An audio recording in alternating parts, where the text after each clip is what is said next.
അമിതവണ്ണം കുറയ്ക്കാൻ വേണ്ടിയിട്ട് ഏറ്റവും ഇമ്പോർട്ടൻ്റ് എന്ന് പറഞ്ഞാൽ നമ്മുടെ ഭക്ഷണം ക്രമീകരിക്കുക എന്നുള്ളതാണ്. അപ്പോൾ ഈ അമിതവണ്ണം കുറയ്ക്കണമെങ്കിൽ നമ്മുടെ ഭക്ഷണക്രമം ഒരു ദിവസത്തേക്ക് എങ്ങനെ മാനേജ് ചെയ്യാം എന്ന് ഈ വീഡിയോയിലൂടെ നോക്കാം. ഞാൻ ഡോക്ടർ പ്രിയ, കലോഞ്ചി ഡയറ്റിലെ മെഡിക്കൽ ഓഫീസറാണ്.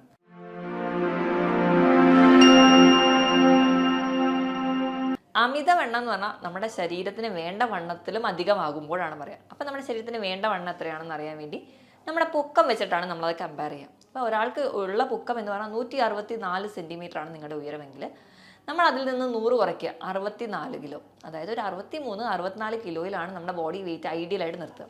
ഈ ഒരു ശരീരഭാരം നിലനിർത്തുകയാണെങ്കിൽ ഒരു പരിധി വരെ നമുക്ക് ഉണ്ടാകുന്ന പല ജീവിതശൈലി രോഗങ്ങളെ നമുക്ക് ഓവർകം ചെയ്യാം, അല്ലെങ്കിൽ നമുക്ക് ഭാവിയിൽ ഇത് വരുന്നത് തന്നെ തടയാൻ പറ്റും. ഇത് അണ്ടർ വെയിറ്റ് ആയാലും നമുക്ക് ചില രോഗങ്ങൾ ഉണ്ടാവാൻ ചാൻസ് ഉണ്ട്. അപ്പം അണ്ടർ വെയിറ്റും ആവരുത്, ഓവർ വെയിറ്റും ആവരുത്, ഇപ്പോഴും ഐഡിയൽ വെയിറ്റ് ആയിട്ട് തന്നെ കീപ്പ് ചെയ്യണം. അപ്പോൾ ഈ ശരീരഭാരം അധികമുള്ളവർക്ക് അവരുടെ ബോഡി വെയിറ്റ് കുറയ്ക്കാൻ വേണ്ടി ഏറ്റവും ആദ്യം തന്നെ അവരുടെ ലൈഫ് സ്റ്റൈലിലുണ്ടാകുന്ന ചേഞ്ചസ് ആണ് നമ്മൾ ചെയ്യേണ്ടത്. അപ്പോൾ ലൈഫ് സ്റ്റൈലിൽ വരുത്തുന്ന ചേഞ്ചസിലോട്ട് ആദ്യം വരുമ്പോൾ നമ്മുടെ ഭക്ഷണക്രമമാണ് നമ്മൾ ആദ്യം നോക്കേണ്ടത്. അപ്പോൾ നമ്മളൊരു ഡെയിലി ബേസിസിൽ നമ്മൾ എങ്ങനെയൊക്കെയാണ് ഭക്ഷണം ചിട്ടയോടുകൂടി കഴിക്കേണ്ടത് നോക്കാം. അപ്പോൾ ഏറ്റവും ഒന്നാമതായി പറയുകയാണെങ്കിൽ നമ്മൾ ഭക്ഷണം കഴിക്കുന്നത് നമ്മുടെ ആ ഒരു ക്വാണ്ടിറ്റിയും ക്വാളിറ്റിയും ഒക്കെ ഉണ്ടോ എന്ന് ഉറപ്പുവരുത്തുക. നോർമലി നമ്മൾ 3 നേരമാണ് ഭക്ഷണം കഴിക്കുക, രാവിലെ, ഉച്ചയ്ക്ക്, അല്ലെങ്കിൽ രാത്രിത്തെ ഡിന്നറിന്. ഇതിൽ രാവിലത്തെ ബ്രേക്ക്ഫാസ്റ്റ് ഭയങ്കര ലൈറ്റ് ആയിരിക്കും, സമയക്കുറവുമുണ്ട്. ഉച്ചക്കത്തെ ലഞ്ച് ഒരു മോഡറേറ്റ് ഫോമിൽ കഴിക്കും, രാത്രിത്തെ ഡിന്നർ നല്ല ഹെവി ആയിട്ട് കഴിക്കും. ഈ ഒരു ലൈഫ് സ്റ്റൈലാണ് നമുക്ക് അമിതവണ്ണം ഉണ്ടാക്കാൻ പ്രധാന കാരണം. അതാദ്യം നമ്മൾ മാറ്റുക. മറിച്ച് എപ്പോഴും രാജാവിനെ പോലെ ക്വാളിറ്റി വൈസിൽ ഒരു രാജാവിനെ പോലെ വേണം നമ്മൾ ബ്രേക്ക്ഫാസ്റ്റ് കഴിക്കാൻ. അപ്പം നമ്മൾ രാവിലെ എണീക്കുമ്പോൾ തന്നെ എല്ലാവരും സ്റ്റാർട്ട് ചെയ്യുന്നത് ഒരു ചായയിലൂടെയോ കാപ്പിയിലൂടെയോ ഒക്കെ ആണെങ്കിൽ ആ ഒരു ശീലം നമ്മൾ ആദ്യം ഓവർകം ചെയ്യുക. മാറ്റി ചെറിയ ഡ്രിങ്ക്സിലോട്ടൊക്കെ മാറുക. അതിനായിട്ട് ചെറിയ വാം ഡ്രിങ്ക്സ് ഒക്കെ നമുക്ക് യൂസ് ചെയ്യാവുന്നതാണ്.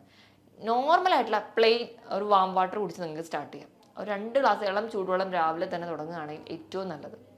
ഇനി അതല്ല, നിങ്ങൾക്ക് ചായയോ കാപ്പിയോ അഡിക്ഷൻ ഉള്ളവരാണെങ്കിൽ മാക്സിമം കട്ടൻ ചായ അല്ലെങ്കിൽ കട്ടൻ കാപ്പി ഡിപ്പെൻഡ് ചെയ്യാം. ഇപ്പോൾ കട്ടൻ ചായ എടുക്കുമ്പോഴോ കട്ടൻ കാപ്പി എടുക്കുമ്പോൾ അതിനകത്ത് കലോറി ഇല്ല. മറിച്ച് കട്ടൻ കാപ്പി കുടിക്കുകയാണെങ്കിൽ ഇത് നമ്മുടെ ലിവറിൻ്റെ ഫംഗ്ഷനെ കുറച്ചും കൂടി എൻഹാൻസ് ചെയ്യും, കുറച്ചുകൂടെ പ്രോപ്പർ ആക്കും. ഇപ്പോൾ ഫാറ്റി ലിവർക്ക് ഒരു പരിധി വരെ കുറയ്ക്കാൻ വേണ്ടി ഈ കാപ്പിയിലെ കഫീൻ സഹായിക്കുന്നുണ്ട്. ഇതിന് പുറമെ നമുക്ക് ഗ്രീൻ ടീനെ ഡിപ്പെൻഡ് ചെയ്യാം, ജീരകവെള്ളം ഡിപ്പെൻഡ് ചെയ്യാം, ഇതല്ലെങ്കിൽ ആപ്പിൾ സിഡർ വിനെഗർ ഡിപ്പെൻഡ് ചെയ്യാം. അതും അല്ലെങ്കിൽ നമുക്ക് സിനമൺ ഇട്ട് തിളപ്പിച്ച വാട്ടറോ അല്ലെങ്കിൽ അങ്ങനെ മല്ലിവെള്ളം, ഇതൊക്കെ നിങ്ങൾക്ക് മാറി മാറി യൂസ് ചെയ്യാവുന്നതാണ്. അപ്പോൾ അത് നമ്മുടെ ചോയ്സ് ആയിട്ട് നമ്മൾ അങ്ങനെ ഒരു ദിവസം സ്റ്റാർട്ട് ചെയ്യാം. എന്തായാലും പാലും പഞ്ചസാരയും കംപ്ലീറ്റ്ലി ഒഴിവാക്കാൻ വേണ്ടി ശ്രദ്ധിക്കുക. ഇനി രാവിലത്തെ ആ ഒരു ബെഡ് കോഫി അല്ലെങ്കിൽ ബെഡ് ടീ നമ്മളവിടെ അഡ്ജസ്റ്റ് ചെയ്തു എന്ന് വിചാരിക്കുക. ഇനി നമ്മൾ വ്യായാമത്തിന് പോകുന്ന ആൾക്കാരാണെങ്കിൽ, പ്രത്യേകിച്ച് വർക്കൗട്ടിനൊക്കെ പോകുന്ന ആൾക്കാരാണെങ്കിൽ ഈ ഒരു ഡ്രിങ്കിനോടൊപ്പം തന്നെ നിങ്ങൾക്ക് ഒരു പിടി നട്ട്സ് കഴിക്കേണ്ടതാണ്. കാരണം നമുക്ക് എക്സസൈസ് ചെയ്യുമ്പോൾ ഉണ്ടാകുന്ന ആ ഒരു എനർജി ലോസിനെ ഒന്ന് ബാലൻസ് ചെയ്യാൻ വേണ്ടിയിട്ട്. ഇതല്ല എങ്കിൽ നമ്മൾ വലിയ രീതിയിലുള്ള വ്യായാമമൊന്നും ഇല്ല, അല്ലെങ്കിൽ നമുക്ക് ഈ ഒരു ഡ്രിങ്കിലൂടെ തന്നെ എനർജി കിട്ടുമെന്ന് ഉറപ്പുണ്ടെങ്കിൽ നമുക്ക് നേരെ ബ്രേക്ക്ഫാസ്റ്റിലോട്ട് കിടക്കാം. ബ്രേക്ക്ഫാസ്റ്റിലോട്ട് വരുമ്പോൾ നമ്മളെല്ലാവരും ചെയ്യുന്നത് ഒരു 4-5 ഇഡ്ഡലിയും നല്ല സാമ്പാറും ചമ്മന്തി എല്ലാം കൂടി അങ്ങനെ ഒരു ദിവസം തന്നെ കഴിക്കലാണ്. അപ്പോൾ അവിടെ നമ്മളത് മാറ്റുക. കാരണം നമ്മൾ ഉപയോഗിക്കുന്ന വെള്ള അരി എന്ന് പറയുമ്പോൾ ഇതിൽ തീരെ ഫൈബർ ഇല്ല. ഫൈബർ ഇല്ലാത്തത് കൊണ്ട് തന്നെ നമ്മൾ കഴിച്ചാൽ പെട്ടെന്ന് തന്നെ പിന്നെയും വിശക്കും. അപ്പോൾ അതിന് മറിച്ചിട്ട് നമുക്ക് വേണമെങ്കിൽ അവിടെ മില്ലറ്റ്സ് യൂസ് ചെയ്യാം. മില്ലറ്റ്സ് എന്ന് പറയുമ്പോൾ റാഗിയുടെ ദോശ, 2 റാഗിയുടെ ദോശ നമ്മൾ എടുക്കാം. അല്ലെങ്കിൽ റാഗിയുടെ പുട്ട്, ഒരു ചെറിയ പീസ് റാഗിയുടെ പുട്ട് നമുക്ക് എടുക്കാവുന്നതാണ്. ഇതുമല്ലെങ്കിൽ നമുക്ക് ഗോതമ്പ് എടുക്കാം. ഗോതമ്പ് ദോശ അല്ലെങ്കിൽ ചപ്പാത്തി എന്തെങ്കിലും എടുക്കാം. അത് 1-2 എങ്കിലും. മാക്സിമം നമ്മൾ ഗോതമ്പ് തിരഞ്ഞെടുക്കുമ്പോൾ ഉപയോഗിക്കാതെ ഗോതമ്പ് തന്നെ ഡിപ്പെൻഡ് ചെയ്യുക. കാരണം ഗോതമ്പിലാകുമ്പോൾ ധാരാളം ഫൈബേഴ്സ് ഉണ്ടാവും. ആട്ടയാകുമ്പോൾ അത് പോളിഷ്ഡ് ആണ്, അതിൽ തീരെ നാരടങ്ങിയിട്ടുണ്ടാവില്ല. അപ്പോൾ ഈ ഒരു രീതിയിലായിരിക്കണം നമ്മുടെ ബ്രേക്ക്ഫാസ്റ്റ്. ഇനി ഇതിൻ്റെ കൂടെ കിട്ടുന്ന കറി അതെപ്പോഴും പ്രോട്ടീൻ റിച്ച് ആയിരിക്കണം. ഇപ്പോൾ ഈ ഒരു ദോശ, റാഗി ദോശയോടൊപ്പം നിങ്ങൾക്ക് ഓംലെറ്റ് കഴിക്കാം. ഓംലെറ്റ് ആകുമ്പം അവിടെ ഉള്ളി എന്ന ഫൈബറോട് ചെല്ലുന്ന സമയത്ത് നമുക്കൊരു ബാലൻസ്ഡ് ഫോമിലൂടെ പ്രോട്ടീനും ഫൈബറും കാർബൺ ചെല്ലുന്നുണ്ട്. ഇനി ഇതല്ല, നിങ്ങൾ മുട്ട പുഴുങ്ങിയാണ് കഴിക്കാൻ ഉദ്ദേശിക്കുന്നതെങ്കിൽ അതിനോടൊപ്പം നിങ്ങൾ കുറച്ച് ഒണിയൻ കൂടി കട്ട് ചെയ്ത് കഴിക്കുക. അപ്പോൾ അവിടെയും കുറേ ഫൈബേഴ്സ് കിട്ടും. വേണമെങ്കിൽ ഒണിയനും ക്യുക്കുംബറും വെച്ചിട്ട് ഒരു സാലഡ് ആക്കി രാവിലെ കഴിക്കാം. ഒപ്പം റാഗി ദോശയും ഒരു മുട്ട പുഴുങ്ങിയതും. ഇനി ഇതല്ലെങ്കിൽ തന്നെ നമുക്ക് കടല ഡിപ്പെൻഡ് ചെയ്യാം, അല്ലെങ്കിൽ ഏത് തരത്തിലുള്ള കടല, പയർ, പരിപ്പ്, പനീർ, ഇവയെല്ലാം പ്രോട്ടീൻ റിച്ച് ആണ്. അപ്പോൾ അവയെല്ലാം നിങ്ങൾക്ക് ഇൻക്ലൂഡ് ചെയ്യാവുന്നതാണ്.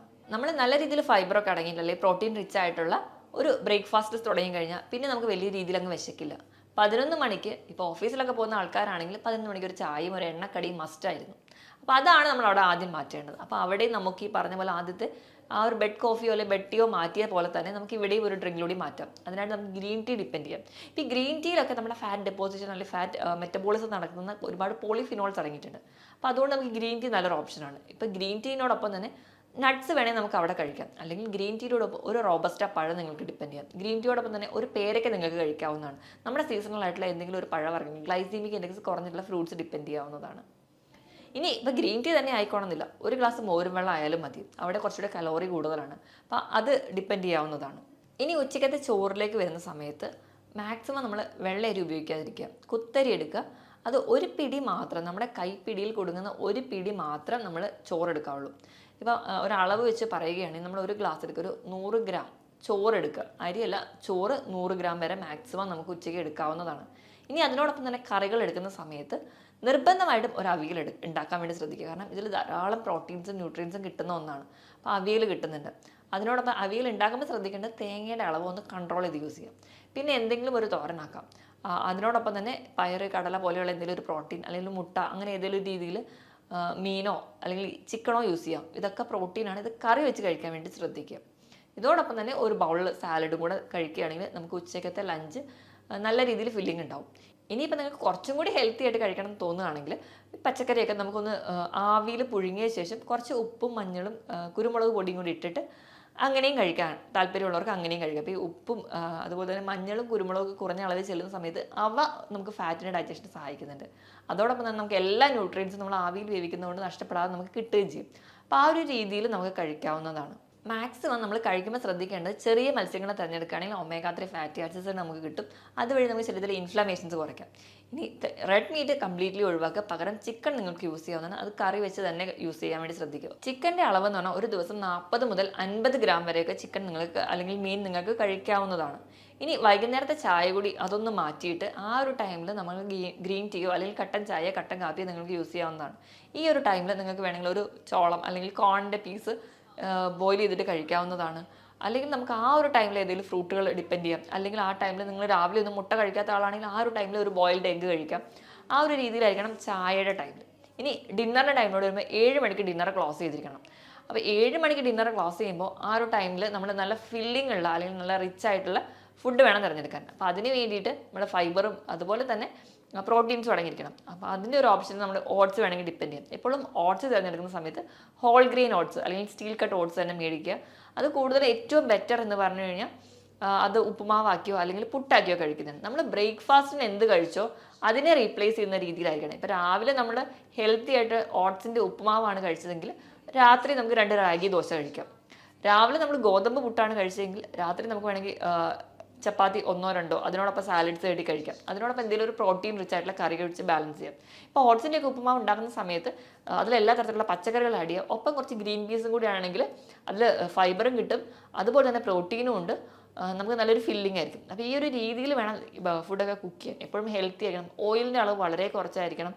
മറിച്ച് നമ്മൾ നല്ല റിച്ച് ആയിട്ടുള്ള ന്യൂട്രിയൻസും പ്രോട്ടീൻസും കിട്ടുന്ന രീതിയിൽ വേണം പാചകം ചെയ്യാൻ. എന്തായാലും വറുത്തതും പൊരിച്ചതുമായിട്ടുള്ള ഭക്ഷണങ്ങളാണെങ്കിൽ കംപ്ലീറ്റ്ലി ഒഴിവാക്കുക. മധുര പലഹാരങ്ങളും മധുര പാനീയങ്ങളും കംപ്ലീറ്റ്ലി ഒഴിവാക്കുക. കൂടുതൽ ഹെൽത്തി ബേസ്ഡ് ആയിട്ട് തന്നെ നമ്മുടെ ഡയറ്റ് കൊണ്ടുപോകാൻ നോക്കുക. ഇനിയിപ്പോൾ നമ്മൾ കലോറിയുടെ ബേസിൽ സംസാരിക്കുകയാണെങ്കിൽ നമ്മുടെ ബ്രേക്ക്ഫാസ്റ്റ് എന്ന് പറഞ്ഞാൽ 250 മുതൽ 300 വരെ ആയിരിക്കണം നമ്മുടെ ഒരു കലോറി എന്ന് പറഞ്ഞാൽ. അതുപോലെ തന്നെ നമ്മുടെ ഡിന്നറും ഒരു 250 മുതൽ 300 കലോറി വരെ നമുക്ക് സപ്ലൈ ചെയ്യാം. ഇനി ഉച്ചക്കത്തെ ലഞ്ച് കുറച്ചും കൂടി ഹെവി ആയിട്ടാണ് നമ്മൾ കഴിക്കുക. ഒരു 300 മുതൽ 350 കലോറി വരെ ഉച്ചക്കത്തെ ലഞ്ചിന് കൊടുക്കാം. ഇനി അതിനിടയിൽ വരുന്ന 2 സ്നാക്ക് ടൈമുകളുണ്ട്. ആ ഒരു ടൈം എന്ന് പറഞ്ഞാൽ 100 മുതൽ 150 കലോറി വരെ നമുക്ക് സപ്ലൈ ചെയ്യാം. അപ്പോൾ ഏകദേശം ടോട്ടൽ നോക്കുകയാണെങ്കിൽ ഒരു 1200 കലോറി നമ്മുടെ ഫുഡിലൂടെ കിട്ടുന്ന എനർജിയാണ്. ഇനി നമുക്ക് നമ്മൾ ദൈനംദിന പ്രവർത്തനത്തിന് വേണ്ട ഒരു എനർജി എന്ന് പറഞ്ഞു കഴിഞ്ഞാൽ ഒരു 1500 മുതൽ 1800 വരെ ആണെങ്കിൽ നമ്മൾ ഭക്ഷണത്തിലൂടെ സപ്ലൈ ചെയ്യുന്നത് വെറും 1200 കലോറി ആണെങ്കിൽ ഈസി ആയിട്ട് നമ്മുടെ ശരീരത്തിൽ സ്റ്റോർ ചെയ്ത ഫാറ്റൊക്കെ അവിടെ ബേൺ ചെയ്യും. മറിച്ച് നമ്മളിപ്പോൾ അധികം കലോറി കൊടുത്താൽ എപ്പോഴും ഒരു ഫാറ്റ് ഡെപ്പോസിഷൻ നടക്കുകയും വണ്ണം കൂടുകയുള്ളൂ. അപ്പോൾ ഈ പറഞ്ഞ രീതിയിൽ നമ്മളൊരു 1200 കലോറിയൊക്കെ നമ്മളൊരു ദിവസം എനർജി മാത്രമാണ് നമ്മൾ ഭക്ഷണത്തിലൂടെ സപ്ലൈ ചെയ്യുന്നതെങ്കിൽ നമുക്ക് ഈസി ആയിട്ട് അമിതവണ്ണവും കുടവയറും ഒക്കെ കുറയ്ക്കാൻ പറ്റും. അപ്പോൾ ഈ പറഞ്ഞതുപോലെ ആയിരിക്കണം നമ്മുടെ ഡയറ്റ് പ്ലാൻ സെറ്റ് ചെയ്യുക. എപ്പോഴും ഈ ഒരു ഡയറ്റ് പ്ലാൻ നമ്മൾ എത്ര ശ്രമിച്ചാലും നമ്മൾ തന്നെ ഉണ്ടാക്കുന്ന ഡയറ്റിൽ ഒരുപാട് ന്യൂട്രീഷണൽ ഡെഫിഷ്യൻസി വരാം. ചിലപ്പോൾ നമുക്കിത് സ്ട്രിക്റ്റ് ആയിട്ട് ഫോളോ ചെയ്യാൻ ബുദ്ധിമുട്ടായിരിക്കും. ഇങ്ങനത്തെ ഒരുപാട് പ്രശ്നങ്ങൾ നമ്മൾ ഫേസ് ചെയ്യുന്നുണ്ടാവും. അപ്പോൾ കൃത്യമായിട്ടൊരു ഡയറ്റ് എടുക്കാൻ നമ്മൾ വിചാരിച്ചിട്ടുണ്ടെങ്കിൽ എപ്പോഴും നമ്മുടെ ഐഡിയൽ വെയിറ്റ് എത്തിക്കാൻ വേണ്ടി നമ്മൾ നോക്കുന്ന സമയത്ത് എപ്പോഴും ഒരു ഡയറ്റീഷ്യൻ, അതോടൊപ്പം തന്നെ ഒരു ഡോക്ടറുടെ കൺസൾട്ടേഷൻ ഇമ്പോർട്ടൻ്റ് ആണ്. ഒരു ഡയറ്റ് എടുക്കുന്നതിന് മുമ്പ് ബാക്കി നമ്മുടെ വൈറ്റൽസ് ഒക്കെ നോർമൽ ആണോ, നമ്മൾ ഹെൽത്തി ആണോ എന്ന് ഉറപ്പ് വരുത്തിയ ശേഷം മാത്രം ഒരു ഡയറ്റ് എടുക്കാൻ വേണ്ടി പോവുക. ഡയറ്റിന് കൃത്യമായിട്ടൊരു ഡയറ്റീഷ്യനോ ന്യൂട്രീഷനിസ്റ്റിൻ്റെ സജഷൻസ് ചോദിക്കുക, കൃത്യമായിട്ട് തന്നെ ഡയറ്റ് ഫോളോ ചെയ്യാൻ ശ്രമിക്കുക. ഒപ്പം ഒരു 1/2 മുതൽ 3/4 മണിക്കൂർ വരെ കൃത്യമായ വ്യായാമം വേണം. ഇതോടൊപ്പം തന്നെ കൃത്യമായി നിങ്ങളുടെ ശരീരഭാരത്തിനനുസരിച്ച് വെള്ളം കുടിക്കുക. 25 കിലോയ്ക്ക് 1 ലിറ്റർ എന്ന കണക്കെ വെള്ളം കൂടി കുടിച്ചാൽ മാത്രമേ നമ്മുടെ ശരീരത്തിൽ ഉണ്ടാകുന്ന ടോക്സിൻസ് പുറത്തേക്ക് പുറന്തള്ളാനും സഹായിക്കുകയുള്ളൂ. ഞാൻ ഈ പറഞ്ഞ കാര്യത്തിൽ എന്തെങ്കിലും ഡൗട്ട് ഉണ്ടെങ്കിൽ താഴെ കാണുന്ന നമ്പറിൽ കോൺടാക്ട് ചെയ്യാം. മറ്റൊരു ഹെൽത്ത് ടോപ്പിക്കുമായിട്ട് വീണ്ടും കാണുന്നത് വരെ നന്ദി.